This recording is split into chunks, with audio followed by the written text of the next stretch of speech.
حکومتی جو وزراء ہیں یا جو دین کے جو فقہا ہیں، اور یہی لوگ ہیں جو اولو الامر میں آ رہے ہیں. یعنی اس پر دو رائے ہے. جیسے کہ بعض مفسرین کہتے ہیں کہ جی اس سے مراد امراء اور حکام، اور بعض کے نزدیک علماء اور فقہا جو دین کی سمجھ رکھتے ہیں. اب دیکھیں ایک چیز تو واضح ہے کہ جس نے رسول کی اطاعت کی اس نے اللہ کی اطاعت کی. جیسے سورہ نساء کی آیت نمبر 80 میں ہی بات آئے گی، من یطیع الرسول فقد اطاع اللہ. تو اسی طرح وہ لوگ جو بااختیار ہوتے ہیں، یعنی جن کے پاس اتھارٹیز ہوتی ہیں، وہ شریعت کو نافذ کرتے ہیں، اللہ اور اس کے رسول کے جو احکامات ہیں، جو شریعہ لاز ہیں، ان کا اہتمام کرتے ہیں، یعنی ان کو امپلیمنٹ کرتے ہیں، لوگوں کے درمیان اسی چیز سے فیصلہ کرتے ہیں. تو اسی لیے کہا گیا کہ ان کی بھی اطاعت ضروری ہے. لیکن ایک چیز بڑی اہم جان لیجئے، بڑا اہم پوائنٹ، کہ ان کی اطاعت جو ہے نا وہ ایک کنڈیشن کے ساتھ ہے. ٹھیک ہے، یعنی یہ نہیں ہو سکتا کہ ایبسلیوٹلی بس آپ ٹھیک ہے یس یس، نہیں، ایک کنڈیشن کے ساتھ ہے. وہ کنڈیشن کیا ہے؟ کہ جب تک وہ اللہ اور رسول کی اطاعت کے ساتھ، یعنی ان کی فرما برداری میں اور ان کے احکامات کے مطابق، یعنی جو اللہ رسول نے لاز ڈکلیئر کر دیے ہیں قرآن کریم میں، احادیث میں، ان کے مطابق اگر وہ فیصلہ کر رہے ہیں، وہ کام کر رہے ہیں، تو ان کا کہنا مانا جائے گا. اگر اس کے برعکس معاملہ ہے تو پھر نہیں. جیسے کہ حدیث سے بات واضح ہے، صحیح بخاری کی حدیث ہے، یہ کتاب الاحکام باب نمبر 4 ہے، اور اس میں کیا بات آ رہی ہے؟ السمع والطاعۃ للامام ما لم تکن معصیہ. ٹھیک ہے، یعنی معصیت میں، اللہ کی نافرمانی میں اطاعت نہیں کرنی امام کی. اطاعت صرف اچھائی کے معاملے، معروف کے معاملے میں ہوگی. یعنی جس چیز کا اللہ نے حکم دیا ہے، جو قرآن و سنت کے اگینسٹ نہیں جا رہی، اسی میں ہی آپ اس کو مانیں گے، اطاعت کریں گے. اور یہی حال علماء اور فقہا کا بھی ہے. ٹھیک ہے، یہ بات سمجھے گا، بڑی اہم ہے. یعنی ایک تو جو اتھارٹی والے لوگ ہوگے ان کو بھی کہہ دیا گیا، ان کے لیے بھی یہی بات ہے. اور دوسری طرف جو علماء ہے نا اور فقہا، اگر یعنی ان میں سے بھی اگر کوئی ایسی بات کہہ رہا ہے جو کہ اگینسٹ جا رہی ہے قرآن و سنت سے، تو آپ اس کو فالو نہیں کریں گے. جیسے ایک بہت ہی فیمس اسکالر کا کہنا ہے کہ اگر میری بات قرآن و سنت کے مطابق نہ تم پاؤ تو اس کو دیوار پر دے مارو. یعنی جب تک علماء اور فقہا دین کی طرف، صحیح دین کی طرف، اللہ کی طرف لوگوں کو گائیڈنس دے رہے ہیں، رہنمائی کا کام کر رہے ہیں، تو ٹھیک ہے، ان کی اطاعت ہے. اور اگر وہ اس طرف سے پھرتے ہیں تو پھر ان کی اطاعت کرنا گناہ کا کام ہے. تو جی یہ رہی ڈیٹیل اس آیت کی کہ امانت والوں کو دو، اور کس طرح آپ نے اللہ رسول کے بعد جو آپ کے اوپر جو دین کو نافذ کرنے والے ہیں، اللہ کے احکامات کو پھیلانے والے ہیں. جیسے سورۃ الحج میں ان کی کوالٹیز بیان ہوئی ہیں. اللہ تعالیٰ فرماتے ہیں آیت نمبر 41 میں کہ الذین امکناہم فی الارض، یعنی وہ لوگ جن کو ہم زمین میں ٹھہرائیں، یعنی ان کو خلافت دیں، تو وہ کیا کریں؟ نماز کو قائم کروائیں، اقاموا الصلاۃ، اور زکوٰۃ ادا بھی کریں، اور زکوٰۃ پر لوگوں کو معمور بھی کریں، جو اکٹھے ہی کریں، یعنی لوگوں سے زکوٰۃ بھی لیں، اور اچھائی کا حکم دیں، وَأَمَرُوا بِالْمَعْرُوفِ، اور برائی سے روکیں، اور ہر کام کا انجام تو اللہ ہی کی طرف ہے. یعنی یہ ہے صفات ان نیک لوگوں کی جو کہ اللہ کے دین کو نافذ کرنے والے ہیں، اس کے مطابق فیصلے کرنے والے ہیں. اور یہ اس سے بڑھ کر سعادت اور رحمت کیا ہوگی.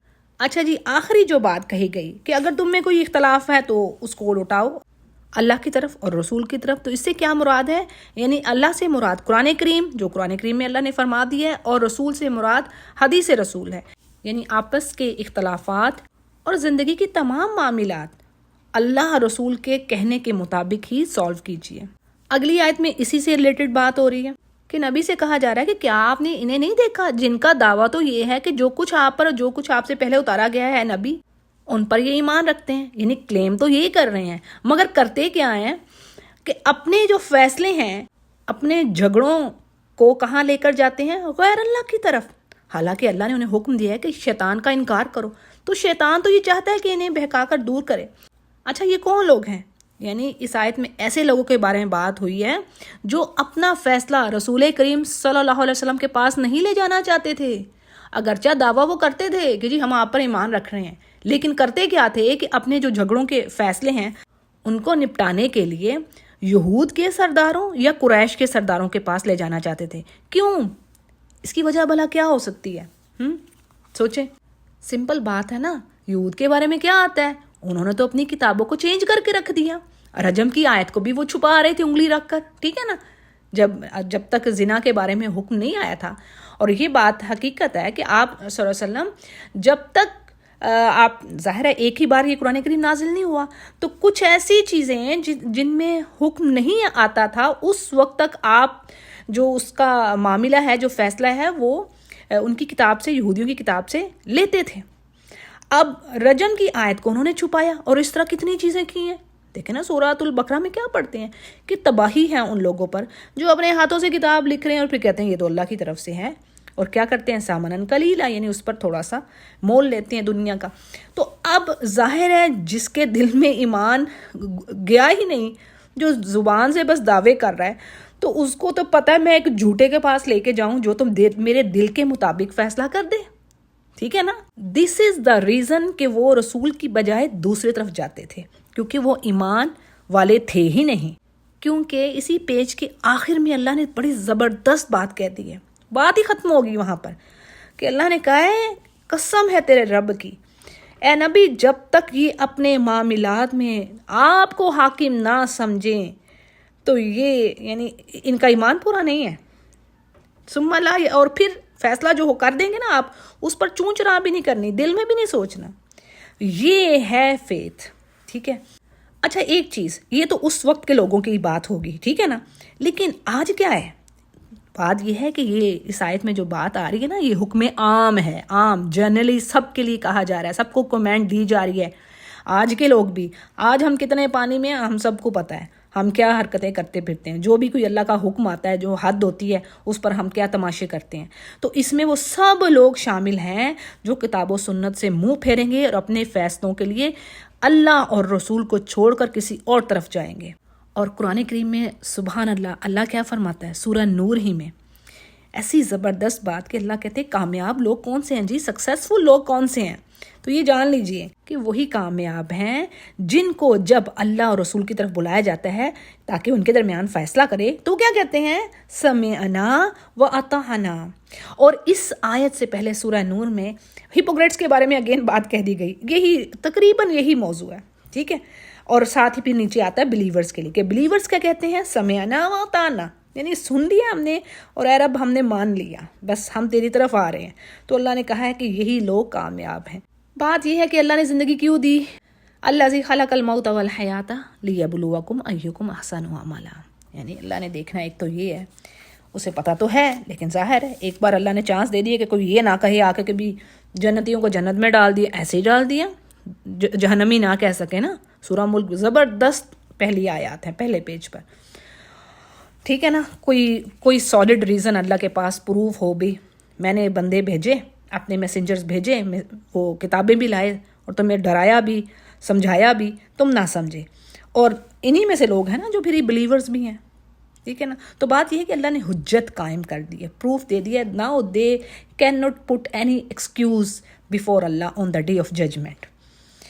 تو یہ تو چیز وہی ہے کہ کتنے کوئی ایمان والا ہے، کوئی کتنا اپنے لیے اپنی آخرت سجا رہا ہے. بس اللہ نے کہا یہ میرے لیے تم کچھ نہیں کر رہے، جو تم کرو گے، جو اعمال اچھے کرو گے، اکٹھے کرو گے، اپنی آرام گاہوں کو تم بہتر کرو گے. تو ان منافقین کا معاملہ گیا کہ جب ان سے کہا جاتا ہے کہ اللہ کے نازل کرتا یعنی کلام کی طرف آؤ، رسول کی طرف آؤ، وہ فیصلہ کریں، تو آپ دیکھ لیں یہ منافق کس طرح منہ پھیر کر چلے جاتے ہیں. پھر جی آگے بات آ رہی ہے. اور پھر کیا بات ہے کہ جب ان پر ان کے کرتوتوں کے باعث کوئی مصیبت آ پڑتی ہے تو پھر کیا کرتے ہیں، آ کر اللہ کی قسمیں کھاتے ہیں کہ نہیں جی ہمارا تو ارادہ بس بھلائی اور میل ملاپ ہی کا تھا، یعنی اور تو کوئی چیز نہیں ہے. یعنی جب ان کی اپنے جو کرتوت ہیں، جیسے اللہ نے فرمایا نا اذا اصابتہم مصیبت بما قدمت ایدیہم، جب مشکلوں اور مصیبتوں میں پھنسے، ڈیفیکلٹیز میں جب آئے تو پھر کہیں گے کہ نہیں جی ہمارا مقصد تو اور تھا وہاں جانے کا، ہم دے فیصلہ تو آپ ہی سے کروانا ہے، یعنی ہمیں تو آپ ہی سے زیادہ انصاف ملے گا، ہماری تو انٹینشن کچھ اور تھی، ہم تو بس آپس کے تعلقات بہتر کرنا چاہتے ہیں. ٹھیک ہے جی. آگے اللہ فرماتے ہیں کہ یہ وہ لوگ ہیں کہ ان کے دلوں کا بھید اللہ پر خوب واضح ہے، یعنی خوب پتہ ہے اللہ کو. اے نبی آپ ان کو اوائڈ کیجیے، چشم پوشی کیجیے، یعنی ان کا جو حال ہے وہ تو چھوڑ ہی دیجیے، کہا گیا کہ آپ ان کو اوائڈ کیجیے، اور ہاں ان کو نصیحت کرتے رہیے اور انہیں وہ بات کہیے جو ان کے دلوں میں گھر کر جائے، یعنی اپنی تبلیغ سے، اپنی نصیحت سے آپ ان کی اصلاح کی کوشش کو جاری رکھیے۔ باقی جو ان کے جو بھید ہیں، جو سیکرٹس ہیں، وہ ہم خوب جانتے ہیں، اور اس پر ہی اللہ انہیں جزا بھی دے گا۔ اگلی آیت بڑی اہم ہے، کیا کہا جا رہا ہے کہ اللہ فرماتے ہیں ہم نے اپنے رسول کو صرف اسی لیے بھیجا ہے کہ اللہ کے حکم سے اس کی اوبیڈینس کی جائے، فرما برداری کی جائے، اور اگر یہ لوگ جب اپنی جانوں پر ظلم کر لیتے ہیں، اے نبی تیرے پاس آتے ہیں، یعنی جب اپنی جانوں پر ظلم کر لیتے ہیں پھر نبی کے پاس آتے ہیں اور مغفرت طلب کرتے ہیں اللہ کی، تو اللہ تعالیٰ مغفرت کرتا ہے، اللہ درگزر کرنے والا ہے، توبہ قبول کرنے والا ہے۔ اور اہم چیز کے رسول سے بھی کہا گیا ہے کہ ان کے لیے استغفار کریے، یعنی اے پیغمبر یہ تیرے پاس آتے ہیں، اللہ سے مغفرت طلب کرتے ہیں، تو آپ بھی ان کے لیے اللہ سے استغفار کریں، یعنی دیکھیں نیک لوگوں سے استغفار کروانا چاہیے۔ یہ بھی ہمیں پتہ چلا نا، آج تو رسول کریم صلی اللہ علیہ وسلم ہمارے درمیان نہیں ہے، لیکن کیا ہے کہ ہمیں ایسا عمل کرنا چاہیے، جو نیک ہیں ان سے اپنے لیے دعا کا بھی حدیث سے پتہ چلتا ہے کہ دعا بھی کہنی چاہیے کہ ہمارے لیے دعا کریں۔ اور یہاں پر جو ہپوکریٹس تھے انہوں نے کیا کیا، یعنی آپ کی طرف جانے کی بجائے، صلی اللہ علیہ وسلم کی طرف جانے کی بجائے یہودیوں کے سرداروں اور قریش کے سرداروں کی طرف جا رہے تھے، تو یہ بھی آپ کی رسپیکٹ کے اگینسٹ تھا۔ تو اس کے ازالے کے لیے، یعنی اس کو کمپنسیٹ کرنے کے لیے انہیں کہا گیا کہ رسول کے پاس جاؤ اور استغفار طلب کرو۔ اچھا جی، آخری آیت اور اہم، اس پیج کی آخری آیت میں کہہ رہی ہوں، ٹھیک ہے، یعنی جو بات میں نے اوپر کہی تھی نا کہ اللہ نے فرمایا فَلَا وَرَبِّكَ لَا يُؤْمِنُونَ حَتَّى يُحَكِّمُوكَ فِي مَا شَجَرَ بَيْنَهُمْ ثُمَّ لَا يَجِدُوا فِي أَنفُسِهِمْ حَرَجًا، یعنی قسم ہے تیرے رب کی یہ ایمان والے ہو ہی نہیں سکتے۔ نہیں، اللہ نے ختم کر دی بات یہ کہہ کر کہ ایمان ہی نہیں ہے ان کے پاس جب تک کہ اے نبی آپ کو وہ حاکم نہ مان لے اپنے اختلافات میں، یعنی جو ان کے آپس کے اختلافات ہیں، جو جھگڑے ہیں، مسائل ہیں زندگی کے، اگر ان میں یہ آپ کو حاکم نہیں مانتے، آپ کا فیصلہ نہیں مانتے، تو پھر یہ ایمان والے نہیں ہیں۔ اچھا، یہ ایک چیز ہوگی۔ دوسری چیز اللہ کیا کہہ رہے ہیں، یعنی نہ صرف کہ فیصلے کے لیے آپ کے پاس آئیں، بلکہ جو فیصلہ نبی کر دینا اس فیصلے سے اپنے دل میں کسی طرح کی تنگی اور ناخوشی نہ پائیں، اس کو بڑی خوبصورتی فرما برداری کے ساتھ قبول کریں، یہ ہے ایمان۔ یہ بات اللہ نے فرما دی ہے۔ وَيُسَلِّمُ تَسْلِيمًا، یعنی بڑی خوشی خوشی سے اس کو تسلیم کریں، اس فیصلے کو جو کہ نبی نے کر دیا۔ اچھا جی، اس آیت کی شان نزول کو دیکھتے ہیں بس، اور یہیں تک آج کی تفسیر رہے گی۔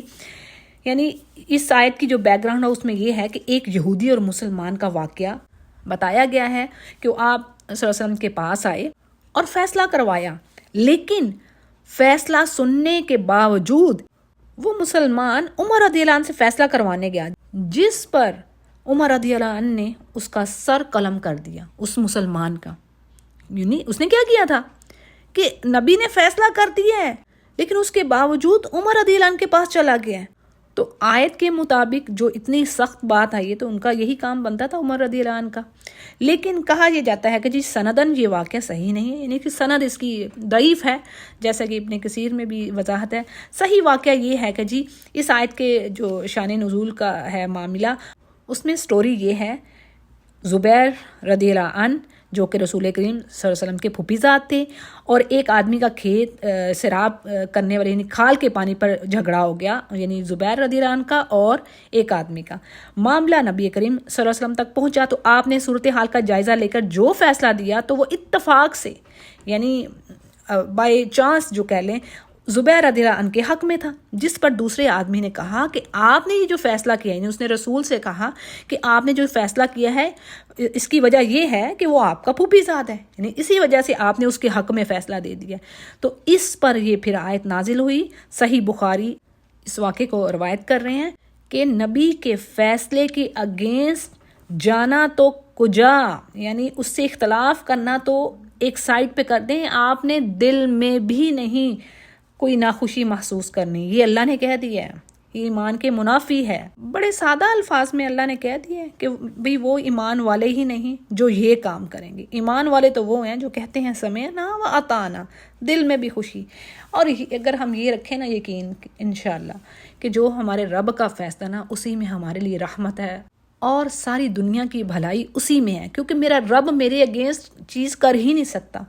تو بات وہی گھوم پھر کے آتی ہے جی ایمان پر۔ جتنا ایمان سٹرونگ ہوگا، آپ کا اللہ کے ساتھ تعلق ہوگا، اتنا ہی ان چیزوں کو ایکسیپٹ کرنا انشاءاللہ آسان ہوگا۔ تو جی یہ ایک پیج کی تفسیر مکمل ہوئی ہے۔ وآخر دعوانا الحمدللہ رب العالمین۔